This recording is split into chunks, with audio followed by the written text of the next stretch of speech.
I've just entered evening in the last 10 minutes or so very good evening to everyone. And those of you who are still on the way, we would still wait to welcome you.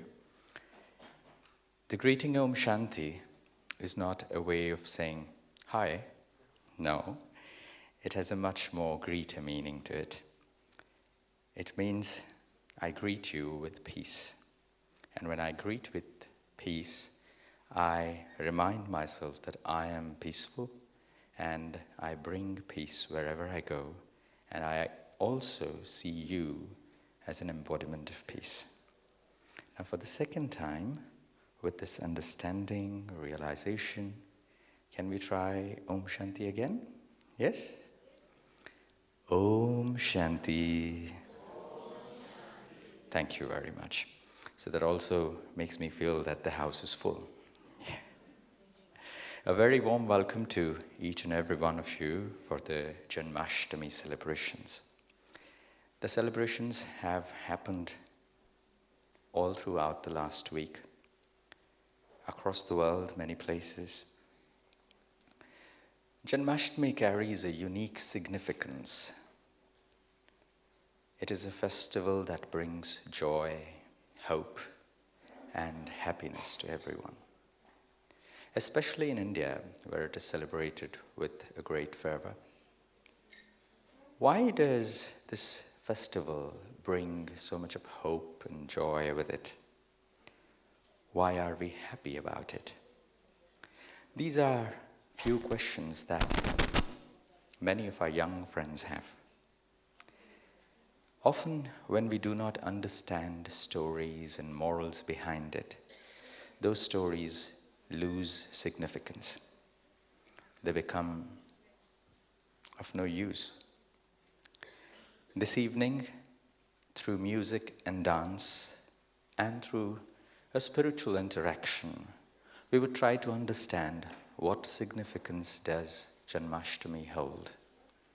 Who is Krishna? Why is he loved so much? Why is he adored so much?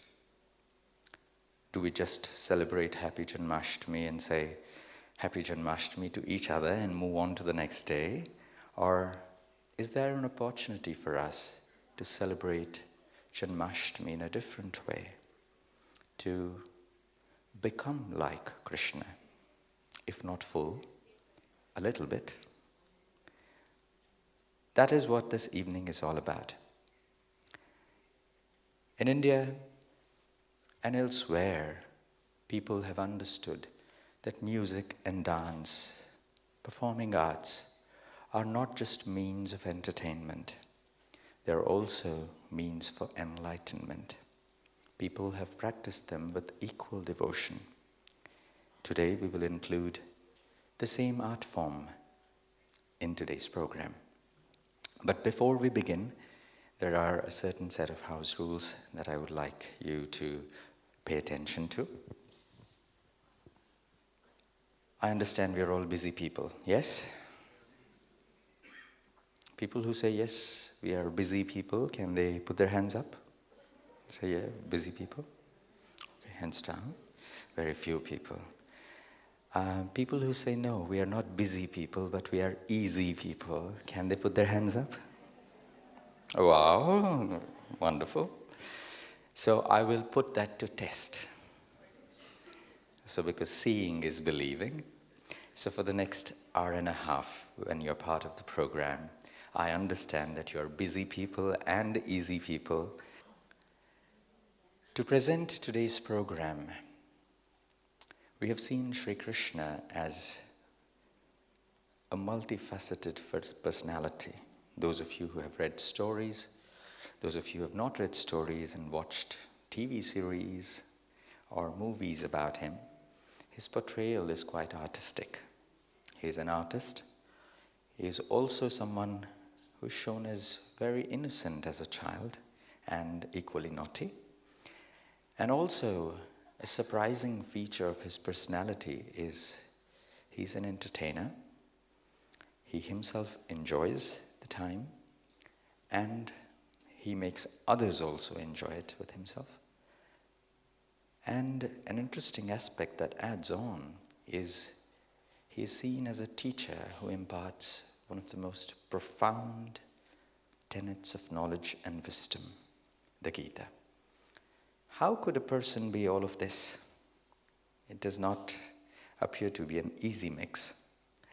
So we'll explore that. Like I said, we would present the program in parts, and we would have 3 pieces of dance that would be complemented with a conversation. To first invite upon the stage, I would like to introduce to you all Meera Salat. She's a vibrant, multidisciplinary dancer and the founder of Mati House, where she passionately brings Kathak and folk dances to the communities of all ages through engaging participation and choreography. She has performed at the prestigious UK venues such as the Royal Albert Hall, the Barbican, and the Wembley Arena. Her performances resonate with diverse audience from royal dignitaries to rural communities, showcasing her broad appeal. If I go on about her, I think I would take another 10 minutes, but I would be honored to invite her on the stage to present the first piece of dance, which signifies the first phase of Shri Krishna's life, and along with it, the first virtue that Shri Krishna portrays. Please welcome the dancer. O Maiya Mori,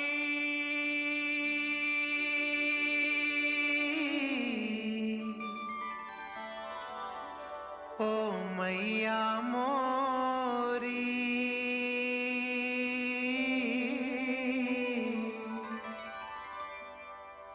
O Maiya Mori.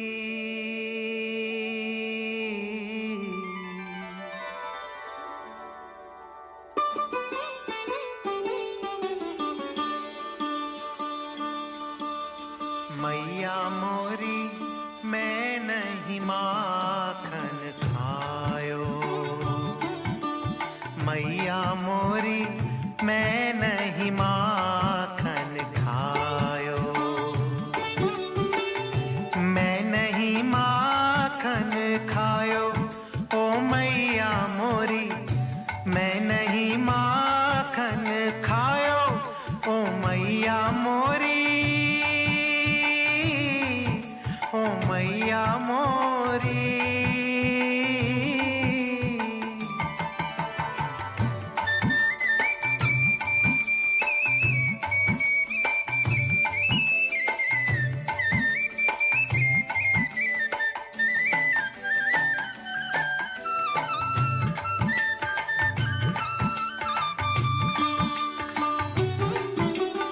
भोर भय गैयन के पाछे मधुबन मोहि पठायो, मधुबन मोहि पठायो। भोर भय गैयन के पाछे मधुबन मोहि पठायो।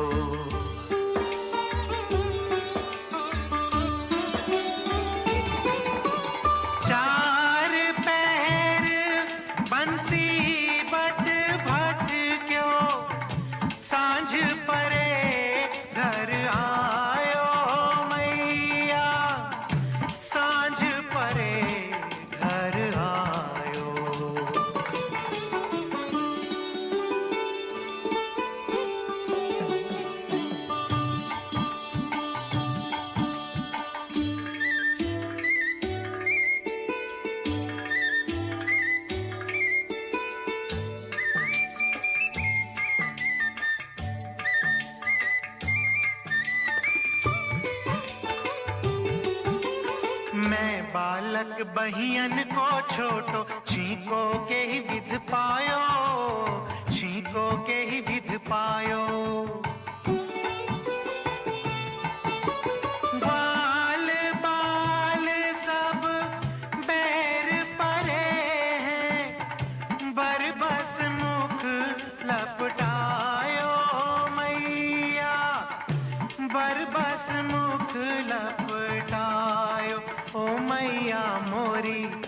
मैं नहीं माखन खायो।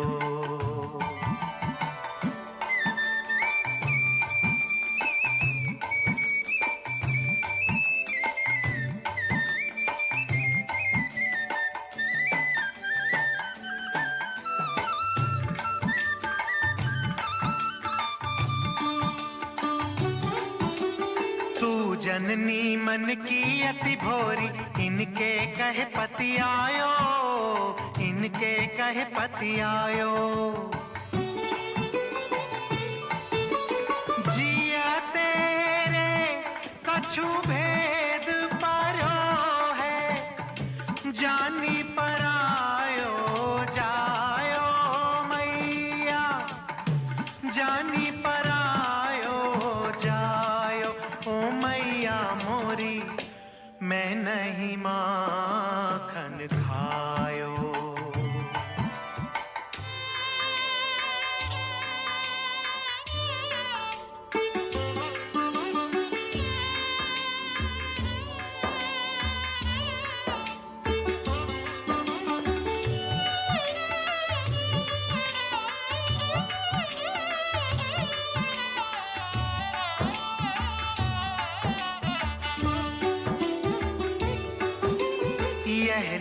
अपनी लकुटी कमरिया बहुत ही नाचन चायो, बहुत ही नाचन चायो। सूरदास तब विहसी जसोदा, लयपुर कंठ लगायो मैया, लयपुर कंठ लगायो ओ मैया मोरी, मैं नहीं माखन खायो।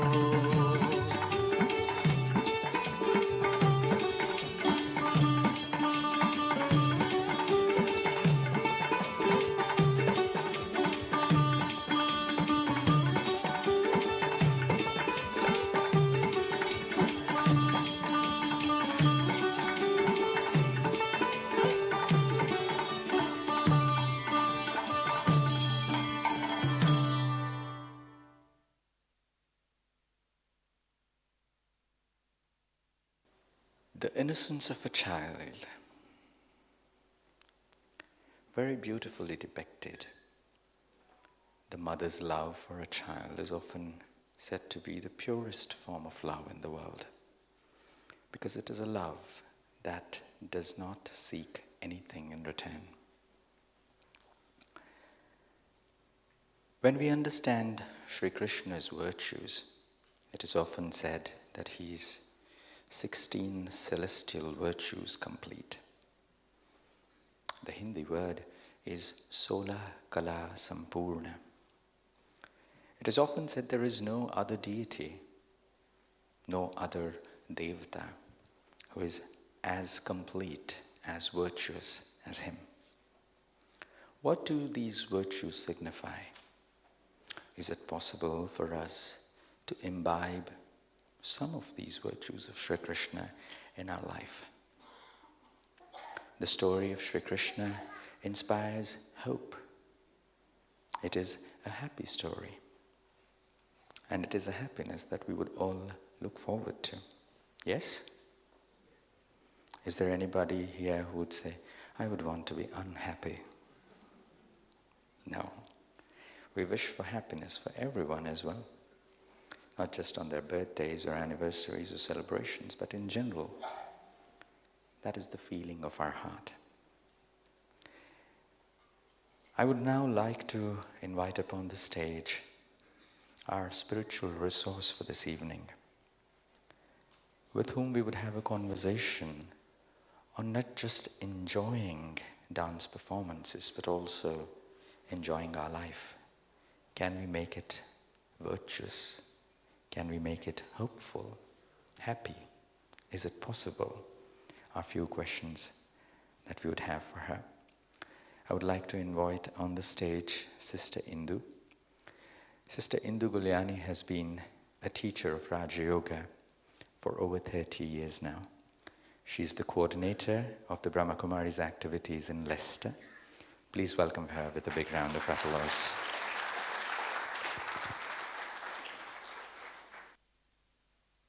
Sister Indu, welcome to the program. And thank you for coming all the way from Leicester to be with us here today. I have a series of questions, but before I begin to talk about the virtues of Krishna, Krishna is often seen as a very popular celebrity of a kind amongst the deities. Like we have influencers in today's world. We all use social media, but there are some who are influencers. So he's that kind of celebrity, often adored, loved. Many people say that if I were to have a child, they would say, I would have a child like Krishna. Many mothers would expect that. Many would want a lover like Shri Krishna. Many women would want a husband like Shri Krishna. And many of them would want Shri Krishna to be as their friend, a friend who could always help, always available at the time of need, as he was the friend of Pandavas and Arjuna. Why is he so popular? Om Shanti. What is it that makes Shri Krishna so popular? His birth is celebrated. His whole life is actually a celebration. And if we look at the stories of Shri Krishna, then how many people do you know who would forgive somebody for 100 insults? Because that's exactly what Krishna does. He forgives Shishupal for 100 insults. And it's only when the 100th insult happens that Shri Krishna takes out the chakra. Otherwise, you'll see mostly what does Shri Krishna have in his hand. He has what is called a murli. And he only uses that murli when it's necessary. He doesn't play it all day long. So whatever he has, murli or the chakra, he only uses when absolutely necessary. And when he plays that murli, what happens? Another quality of Shri Krishna is that the murli is very, very sweet. And firstly, he's just playing it to himself. But when the gopis hear that murli, they stop whatever it is they're doing. And they go running and dancing to listen to that murli. So there is something within that murli that makes the soul dance. The sweetness. And okay, in bhakti they show a murli which is made of wood. But what is so special about that murli? You will see within the murli, within that flute, it is absolutely clear. The whole is clear. There are no knots or blockages there. And that is Shri Krishna. Shri Krishna, there are no knots, there are no blockages, there's no grudges, there's nothing. Just sweetness.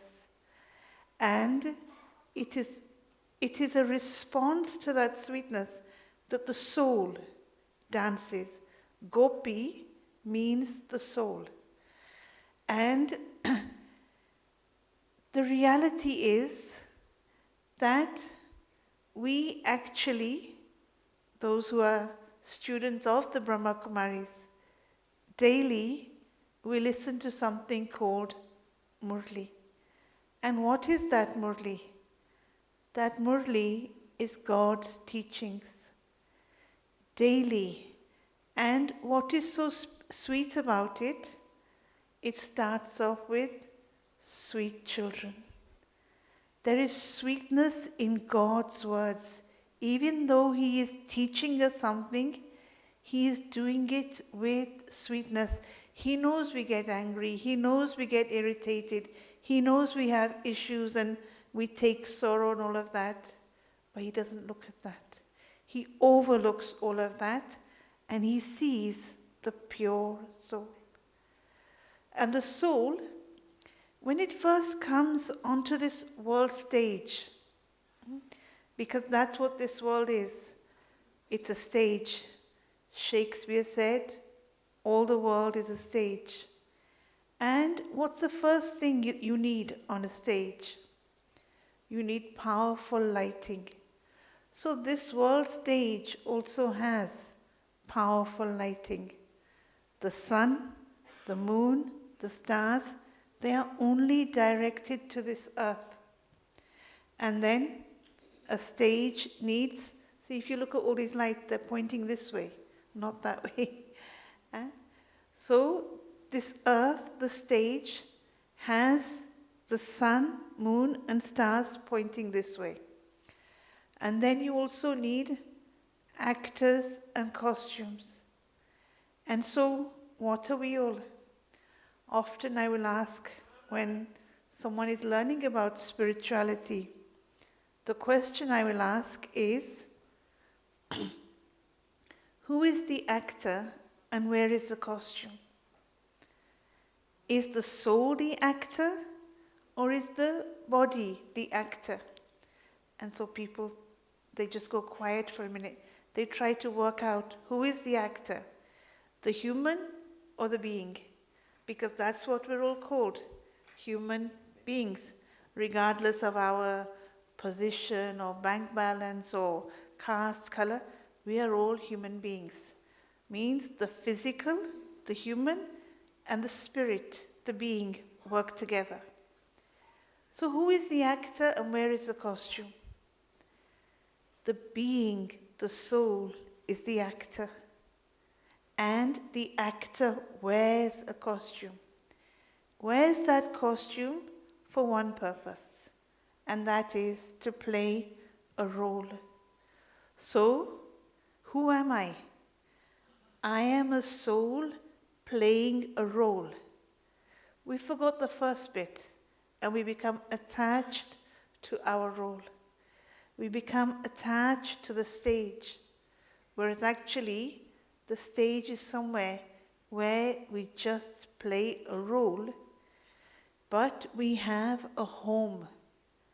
Every actor comes from home.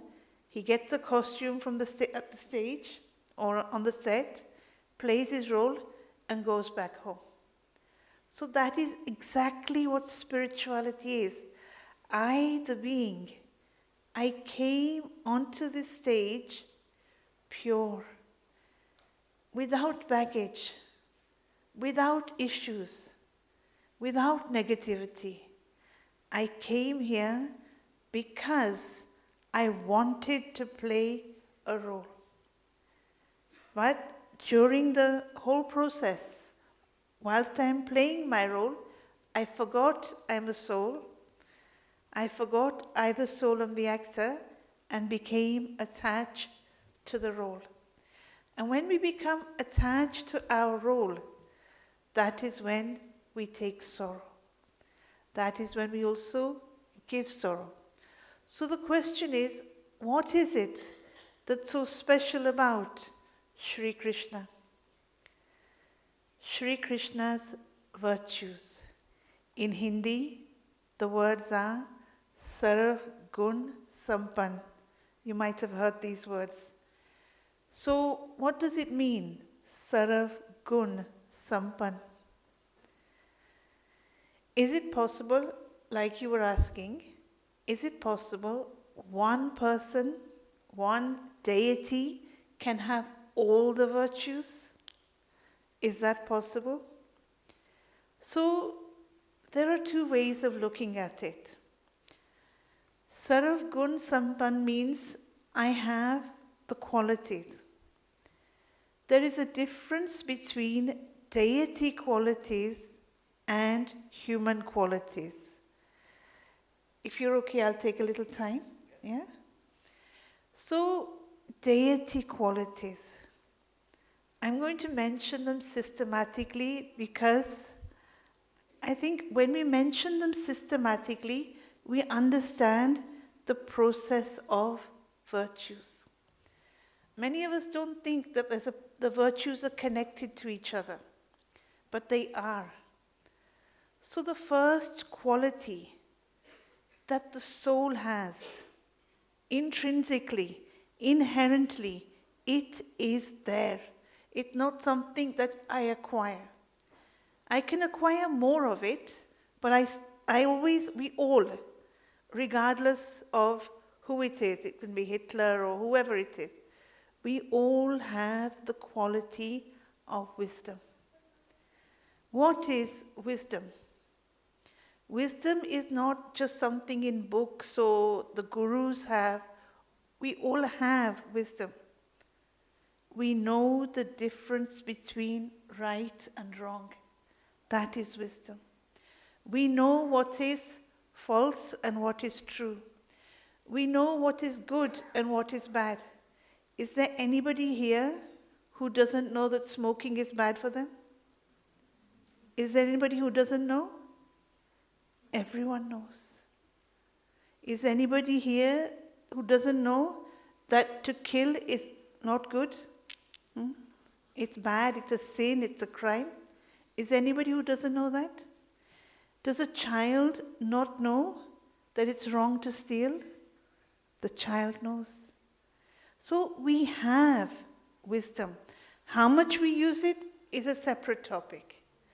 But we know the difference between sin and charity, truth and falsehood. We know. So then, there's another wisdom that we all have. And that wisdom is that we are children of God. Is there anybody, any religion that says we are not children of God? Is there any religion that says that? No. Everyone says we are children of God. If we are children, what does that make God? Parent. So, if we are children, He is our parent. So what is the relationship between all of us? What is our relationship as God's children? What are we? Siblings, brother and sister. So, first is wisdom. And then if I really use that wisdom, I understand we are siblings, we are brother and sister. Then the second quality that's there is purity. I will have pure thoughts, pure vision, pure words about each other. One thing that's I've always noticed with brothers and sisters, because I have 4 brothers, is that even though we fight, we still somehow make up again. It's like it gets forgotten. And so purity comes after wisdom. And then the purer I become, or the more I work on my purity level, the next quality which comes automatically is love. The purer you are, the more love you feel for yourself and for others. Self-love is an issue in today's world. People lack self-respect because there's no self-love. So, wisdom, purity, love, and then, when there's self-love, when I have love for others, I will feel happiness. If there's no love in my life, dry, empty, I can't be happy. We're chasing happiness. We're trying to find happiness in holidays and hotels and food and people, But if there's no love, happiness is not going to happen.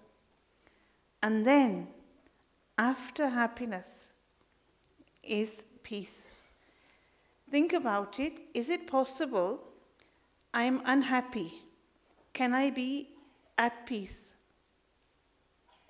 Think about it. If I am unhappy, can I be at peace? I can't. Then, 5 qualities, if I have these 5, I will experience, see, 5 qualities, put your hand like that, you will experience power. I need power to face negative situations.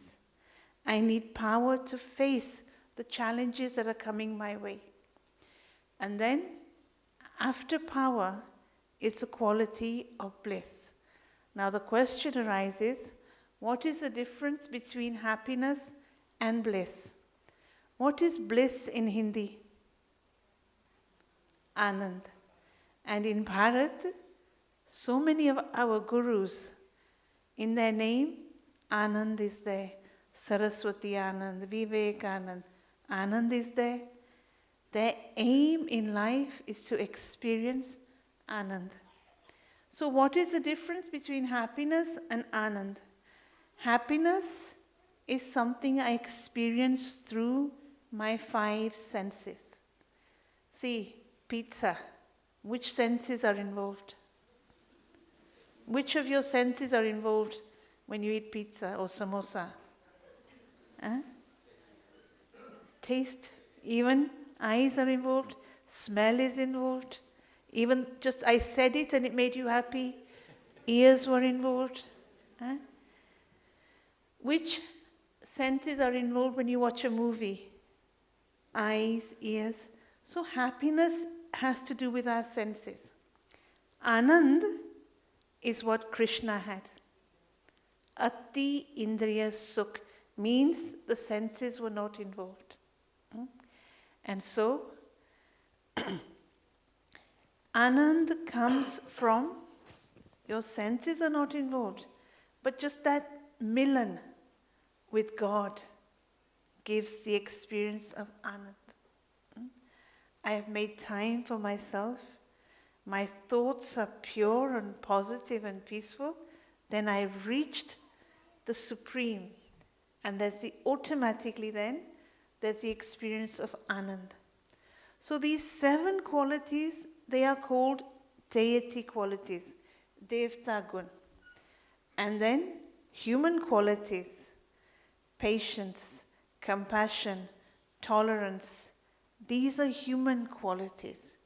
Somebody's late, what quality do you need to exercise? Patience. Somebody's giving you a hard time. Somebody's getting angry. What quality do you need? Tolerance. So, somebody's suffering. What quality is necessary at that time? Compassion. So, this is when there's suffering. Human qualities are necessary when there's suffering. Deity qualities, there is no suffering. There is no getting irritated or anger or anything. So I don't need tolerance. So this is the difference between human qualities and deity qualities. Now what did Shri Krishna have? Deity qualities. Deity qualities. Yes. That's why even when he was dancing on the snake, was he scared? Happy. Huh? He was happy. He was happy. There was no fear. He had nothing to be frightened of. He's not done anything wrong, so why should I be scared of anything? So it's the qualities which are the magnet, which draw us to an individual. Very beautifully said, Sister Indu. When you say this, I think there's a lot that we need to take it in. You talked about wisdom, you talked about human and divine qualities, the deity qualities. Since you mentioned wisdom, Shri Krishna is also someone who's shown as someone who's very wise. Wisdom of a profound sense. The Gita is a dialogue between Shri Krishna and Arjuna, shown as if a conversation where a great knowledge is imparted, not just for Arjuna but for all of us to read. Before I ask you the next question, I think Our next piece of dance signifies this same episode of seeking out to this wisdom and how that wisdom of Gita comes.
A very beautiful depiction of the context of Gita. For those of you who know the story, Arjuna is in the field of battle. He's already there. And at the battlefield, he faces that something many of us, most of us have faced, called as exam anxiety. You know what is exam anxiety? Those who are laughing know it. And those who aren't, they're not ready to admit it. It means you land there in the exam hall and suddenly, in spite of all of your preparations, you go blank. You experience tremendous amounts of stress. Whether it is a job interview, whether it's an exam, whether it's a battlefield, many of us face it as a daily challenge. Arjuna also symbolizes the same challenge. Capable, ready, prepared, but when it comes to the moment of execution, faces stress, depression, anxiety, different names that you can give. And yet, a profound wisdom came to him at that time from Shri Krishna that made him powerful. All of his doubts were dissolved. He regained confidence. What was this wisdom? You spoke about wisdom, you said the stage being, the entire world being a stage, the soul being an actor. Of course, in Gita we read this. It says that idam shariram kaunteya, this body is a costume, O Arjuna. It says, vasansi jirnani yatha vihaya. As an actor changes the body, so do you. Do not fear. But in spite of it being written down, read so many times, why does that wisdom not come into us? Think about it, that when they show the battlefield, and like the dance showed, that initially Arjuna is trembling. He can't use the bow and arrow. He doesn't want to fight. And he loses hope. He loses hope in himself. And he says to Krishna, I don't want to fight. I don't want the kingdom. It's not worth it. Because those whom you're asking me to fight with, they are my uncles, they are my relatives. They brought me up. Bhishma Pitama has put me in his lap, fed me, all of these things. I don't want to kill anybody. I'm not interested in the kingdom. So now, Arjuna, who is called Sarvashreshth, is he scared of fighting? He's already won so many battles. So is there fear? Is it the fear that stops him from fighting? Or what is it? If you think about it, it's attachment, more. On one side, Shri Krishna is also called Mohan. Mohan means we get attached or attracted to him. वो मोह लेता है. He pulls us. And here, Arjuna is experiencing more. And because of that more, because of that attachment, he is not able to fight. And he has question after question. The whole Gita is what? 13, 14 questions. And what is the education that Shri Krishna is giving? Shri Krishna only educates in 3 areas. What are those 3 areas? Shri Krishna educates Arjuna and says to him, what's your problem? What's wrong with you? Why are you losing hope all of a sudden? Why are you being a coward? So when I have lost hope, because the knowledge of the Gita has to apply to us today, 21st century problems. So how often do we lose hope? How often do we think, I want out of this stage. I don't want to fight. I'm not interested. If I have lost hope, what is beneath hope? What is beneath hope? Nothing. If you've lost hope, you've lost everything. If you maintain hope, then the next quality is courage. So, Krishna tells him that you need to maintain courage. So, the education that Krishna gives is about himself, that you are eternal, you are immortal. Those whom you are fighting with, He's also educating, Krishna is very clever. So he's educating Arjuna, who are you? And then he also says, who is the enemy? These people who are in front of you, they're already dead. And they are also eternal. If you don't kill them, then negativity will increase. And then he also says, Shri Krishna says, he educates Arjuna about himself. Who am I? So I, the soul, the enemy, and God. These are the three things we need education about. I need to know who am I first. And then I need to know the enemy. Whenever there's a battle, whenever there's a war, then the strategy of the enemy is what I need to know. So who is the enemy? Like in the first question, we spoke about virtues. Now we have to know the enemy. The enemy, we actually already know it. Like within the soul, the 7 qualities are there. Wisdom, purity, love, happiness, peace, power, bliss. It's there, but you're on red. Like, you know when you're driving and the petrol gauge goes on red, or when you've got your mobile phone, it goes on red. So that is where we are at now. But we have it 1% of these qualities. That's why we want them. So we know now the virtues. The vices, the enemy, we also know them. We've heard them whilst we were growing up. How many of you ever heard these words? Kam, Krodh, Lobh, Moh, Ahankar. You've heard these words, haven't you?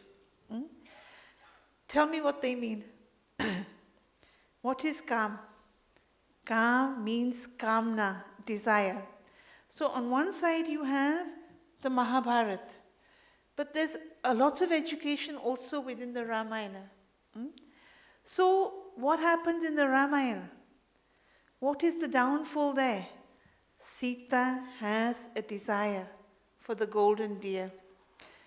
And Ram says to her, you left all the wealth in the palaces, in the gold and everything. You left your silks and jewelry there. And now why do you want a golden deer? You gave up so much. What are we going to do with this golden deer? We're on our way back home now. Who's going to look after it? We can barely feed ourselves. What are we going to do with this golden deer? But the desire, kamna. So desire is our first enemy. But why do we not recognize it as desire? Because we give it another name. And you know what name we give it? Ambition. We say it's good to be ambitious. It's necessary. So after Kam comes Krodh. My desire is not being fulfilled. That will give rise to anger. My desire is for respect. My desire is for praise. My desire is fame or whatever it is. And it not being fulfilled. What is happening is I'm getting the opposite. I'll get insulted. I'll get a negative reaction. Kon, you want to say something? When you say this is something that happens to us all in real life. I say, simple desire. I say to my wife that tomorrow morning I need to leave at 5 in the morning. You wake me up and I need to have sandwiches in the breakfast. And for some reason, she wakes me up, but the sandwiches are not there. What's my reaction? Where are my sandwiches? I told you last night. It's true. What you're speaking makes sense, that this is something which is also relevant in the 21st century. This is for us. The Gita says this. Kaman sanjayate krodha, krodhat bhavati sammoha. The same attachment that you were mentioning. All of these enemies are mentioned. And it is surprising to see that the Gita mentions that these are your enemies, not Duryodhana, not Dhritarashtra and his other sons, or Bhishma Pitama, or the Guru Dronacharya. But Krishna says, these are your enemies. You fight them, Arjuna. How do you fight them? Okay. Let me just finish the list of enemies. Oh, yeah. And then I'll tell you how to fight There's so them. many of them, I did not know. So, anger comes when my desires are not fulfilled. Anger comes when I am hurt.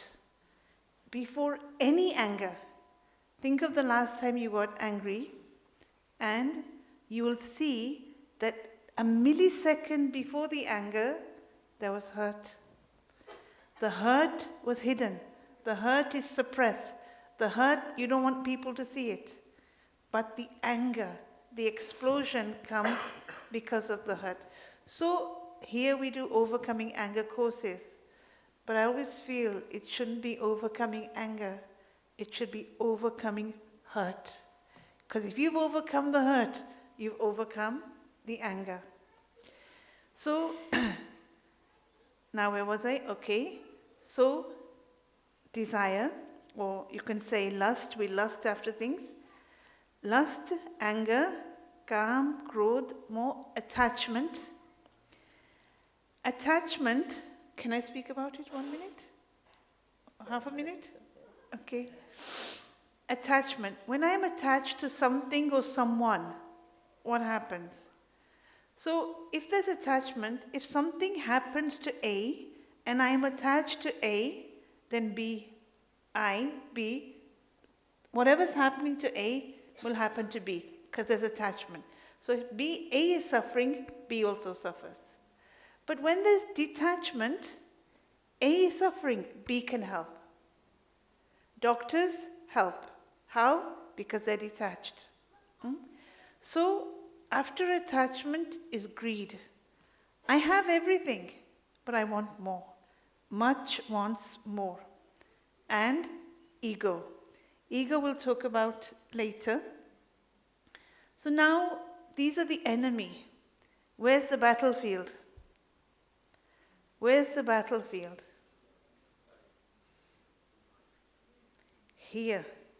Everyone has their own personal battlefield. And that battlefield is active 24/7. We are scarred, we are hurt, we've got excess baggage, we're carrying rubbish. The battle is happening 24/7. Should I go, should I not go? Should I have the pizza or not have the pizza? Should I get up or not get up? I want to sleep 5 minutes more, but the battle is happening between the mind and the intellect.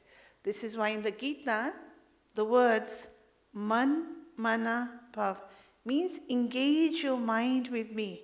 That's what Krishna is saying to Arjuna. Man, mana, bhav. Man mere mein lagao. And then at the same time, the other thing that he's saying is buddhi yoga. He's teaching different types of yoga. Karam yoga, buddhi yoga. And so the buddhi, the decision-making power, because the mind is not the decision-making power. The mind is just, it's like a factory. It's just producing thousands of thoughts.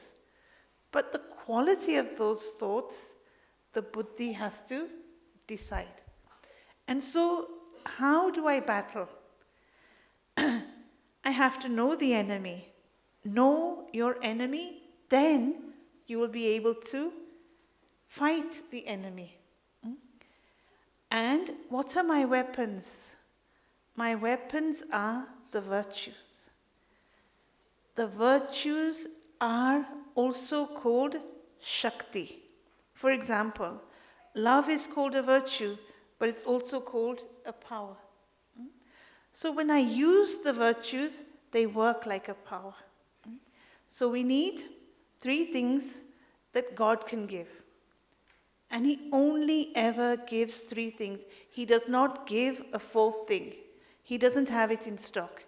The 3 things that God gives are knowledge, powers and virtues. Or I should say, gun, gyan, shakti. That's all he has. He doesn't have कि मुझे बेटा चाहिए तो वो stock में पड़ा है, iPhone चाहिए तो वो स्टॉक में से वो दे देगा, नहीं देगा. पर आपको ज्ञान, गुण और शक्तियाँ, ये 3 चीज़ों के अलावा, except for these 3, there is nothing else. So that's how we fight with these 3. How many of you are asking for Gyan Gun Shakti? I think most of us are asking for iPhones, for a new car, for a new house, for children, for happiness, for children to pass in their exams. So many ask for a good partner.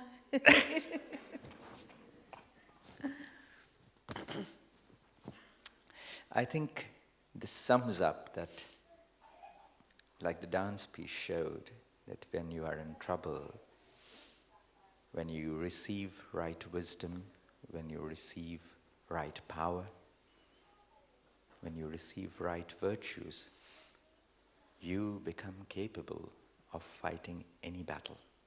Not just fighting it, but also winning it. This image at the background also shows the same thing. There is not just wisdom that Krishna is imparting to Arjuna, but there is also love. There is also that quality of caring for the other person, and also telling them, reminding them that you have done it before. You are confident, you are victorious, you won so many battles. And I think that's what self-confidence is all about. Sometimes we forget that we have done something and we are capable of it.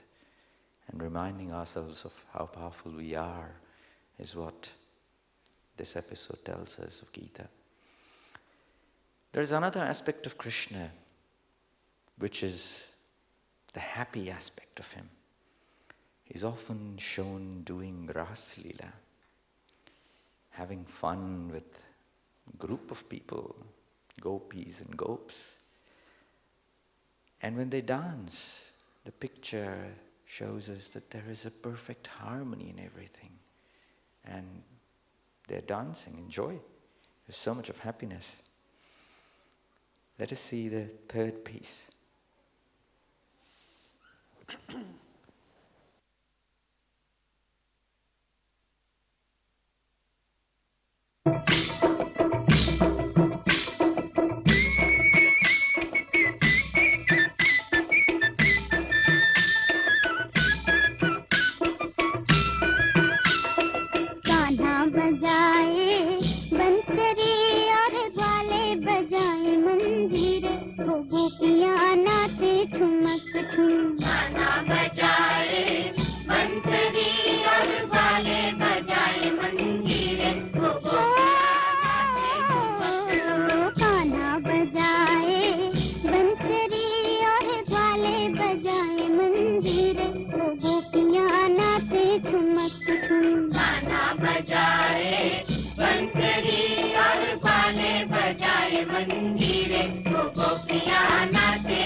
brought us to a different energy, yeah? I saw some of them were sleeping. Everybody was awake. I don't know. What's this? The dance signifies the harmony of music, words, and what you do with your body, your feet, your hands, your face. Everything is in sync. And when that happens, we experience happiness. And the Ras Leela talks about this divine harmony with everyone, a divine dance of a time of happiness. How do we create this harmony and happiness when we said that we want to have the virtues of Shri Krishna in our life a little? Can we have this happiness and harmony in our life?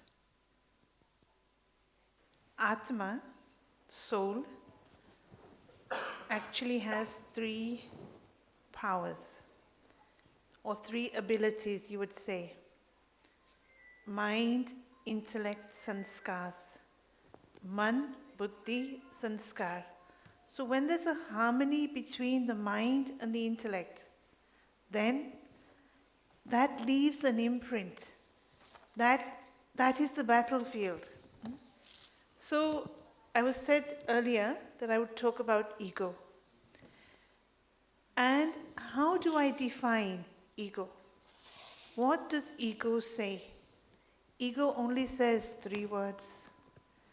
All ego ever says is, I am right. Husband says, I'm right. wife says, I'm always right. Russia is saying, Right. I am right. Ukraine is saying, I'm right too. Israel is saying, Right. and Palestine is saying, We are right. yeah. So everybody, every person in the world is saying one thing, I am right. And because of that, there is no harmony. Harmony comes, and this is something I'll quote Dari Janki. For harmony, she always had one definition. Har mani. If you know Hindi, har mani. I accept defeat. You are right. Then there's harmony at home. Am I right? So, harmony, first of all, has to be here. My mind and my intellect need to be aligned. Mind says, I want to go here, there, and everywhere. Intellect says, you should go to the center, it's good for you. Mind says something else. So there's no alignment, there's no harmony there. Mind says, I want to sleep 10 minutes more. Intellect says, you need to get up and go to work. You need to get ready, make the sandwiches, etc. So My sandwiches. my sandwiches, my. So until there isn't that inner alignment, that inner harmony, then it won't be there within relationships either. Like we said, the dance. Krishna is shown dancing with the gopis and gopis. Every gopi feels that Krishna is dancing with me. Every gopi has faith in God. Mostly everybody sitting here has faith in God. Is there anybody who doesn't have faith in God? Or is there percentages in faith? I have 50% faith in God or 80% faith in God. Who feels that they don't have faith in God? You can put your hands up. Okay, let's leave that. Yes, we have faith, but I need wisdom to back up that faith. Faith on its own shakes. I can lose that faith, but wisdom will always back it up. So wisdom is what we need first, knowledge, understanding, and then when I have faith, I have wisdom, both are working together, the result is enlightenment. And so harmony. Everyone will feel I belong to them. That is the feeling that God gives. Everyone gets this feeling of belonging. See, even though Krishna was giving a lesson on who are you to Arjuna, he was telling him his identity. But at the same time, he's saying, you belong to me. So that identity, knowing who I am, and that feeling of belonging together gives us the experience of a closeness to God. And the closer I become to God, then I can become like God. If I'm close to someone, I know them very well, it's easy to become like them. I will feel harmony. Means there won't be any inner battle. And because there's no inner battle, there's no scars, there's no hurt. This word, sanskars. Most Hindus know this word, sanskars, but there's no one word translation for it.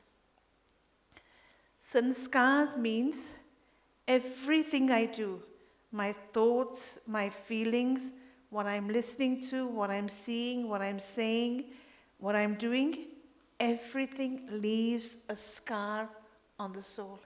Sanskars. That creates my personality, the scars that I have. And so what kind of scars am I printing within myself? Because we also know another wisdom that we have is that I carry my sanskars with me from one birth to the next. That's the only thing I carry. On one side we say, Khali hatai or Khali hat janai. I come empty, I go empty. But no, the soul carries the scars, and then it takes its next birth, it performs karma, that makes the scars. Then it carries those scars, and that determines our next birth. And so I have to be careful what scars I am printing on the soul. When you say this, we all want nice prints, yes? Those of you who are into fashion, they might know, do you want a wrong print on the t-shirt? Or a sari or a piece of cloth that I want to buy? No, I would want nice prints. So when you talk about these cars, these nice imprints, everybody wants to have this. And we strive too. Sometimes we struggle to be nice. Yes. And sometimes people tell us on our face, you are being too nice. You're supposed to do this. But how do we create those nice impressions, that we carry those good impressions, that goodness remains with us? Yeah, some people have said that, yes, Gita talks about yoga, and you mentioned the different yogas, that bhakti yoga, karma yoga. But what is this yoga? It helps us to become good, yes, understood. But how do we do it? Okay. I met an actor once, very good actor. And so I said to him that, how come you stand apart from the rest? Very good actor. And he says, I do something which nobody knows. So I was like, what is it that you do? He says, okay, we have our rehearsals, etc., etc. But what I do is I go into a corner of the room and I sit down in the chair, put my legs up on another chair. I put my cap so it covers my head. So nobody knows what I'm doing. And mentally, I rehearse what I'm supposed to do. I rehearse my scene, I rehearse my words, I rehearse everything in my mind first. Then, when I do the actual acting, it comes out good.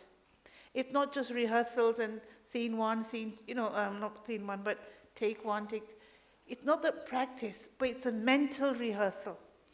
And so, I thought this is a very good idea. So, mentally, I rehearse my response or my reaction. I know that something negative is going to come my way. I mentally rehearse how I will respond to that situation. And then when it happens, I check myself. That did I do according to my rehearsal or did I slip up? And so it's like you're working on yourself. You're preparing yourself. The yoga is what? You're preparing yourself so that you can become not a bitter person, but you want to become a better person regardless of what's happening out there. Sometimes what's happening out there makes me bitter. If I'm not careful, that bitterness increases. So I need to work on myself to become a better person, not a bitter person. And so that yoga happens when, whatever type of yoga it is, Bhakti yoga, Karma yoga, Raj yoga, is when I practice or when I rehearse internally. I rehearse how I'm going to respond in a certain situation. Very practically, if I don't get my sandwiches one day, I can react in a better way. If it happens every week, I would naturally become bitter, and more bitter. So this practice that you're saying, that I practice and rehearse, how do I rehearse this? I would want a demonstration, because it's all nice, good things to hear about, but I would want to take something from here to how do I make it better? How do I make that rehearsal? This yoga that you're talking about, Raja Yoga, Karma Yoga, any yoga, can we do it and see it and say, okay, let us rehearse? Okay, yes. So the rehearsal. Am I going to do the rehearsal before the situation or after the situation? Let's Before. ask them. Rehearsal should happen before the main act or after the main act? But I tell you, many times it so happens that when the situation goes bad, then I say, oh, I should have not done that. I should have done this instead. So rehearsal happens afterwards for many of us. So here at the Brahma Kumaris, we play everything very safe. We do it first thing in the morning. Our rehearsal happens as soon as my eyes open. So then there's no margin for it to be after the main act. So the rehearsal.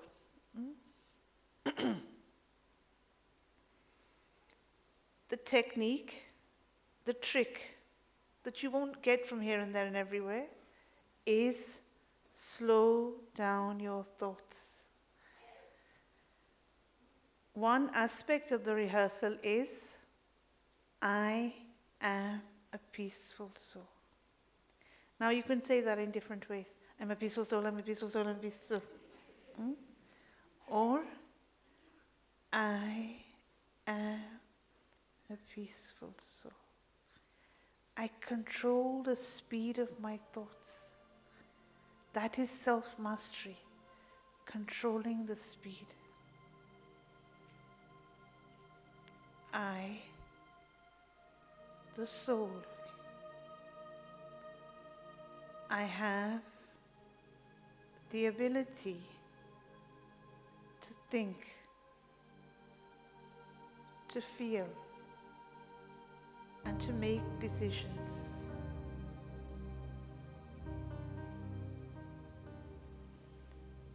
My first thought, I am a pure and peaceful soul. I am more than this physical body. I am more than my role. I am more than my position. I, the being, the light, the energy within. I, the soul, make this physical body function. I am the creator of my thoughts. I am responsible for each and every thought.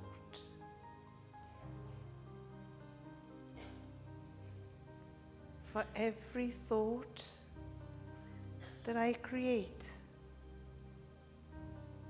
that is a seed that I have planted, and it will grow. What seeds do I want to plant? What do I want to grow in my garden? I want pure, peaceful, positive vibrations in my garden.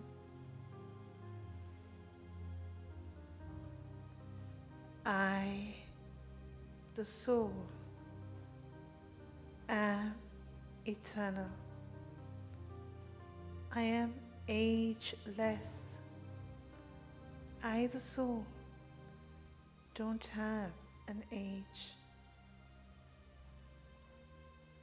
I am imperishable. I, the soul, am the master of my thoughts. I am blessed. I am blessed because I am a child of God. God is my Father. At the same time, He's my teacher. He is teaching me and making me full of wisdom. He is also my Satguru. He is guiding me to perform righteous actions. I am blessed. I am fortunate. I am fortunate because I know who I am. I am fortunate because I know who I belong to. I am a child of the Supreme. Om Shanti.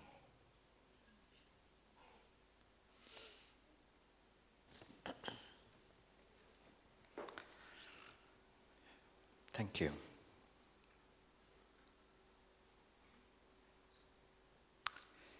To wake up in the morning and to do this rehearsal every day sounds pretty simple. You just took 5 minutes and we all went down to a very peaceful state of being. And it is a practical way of how we have the power to do it. And of course, the virtues that we have heard today, that we already have all of these inside us, and if we focus on them and if we work on it, then we could also become a little bit like Shri Krishna, experiencing happiness, harmony, wisdom, hope in our life.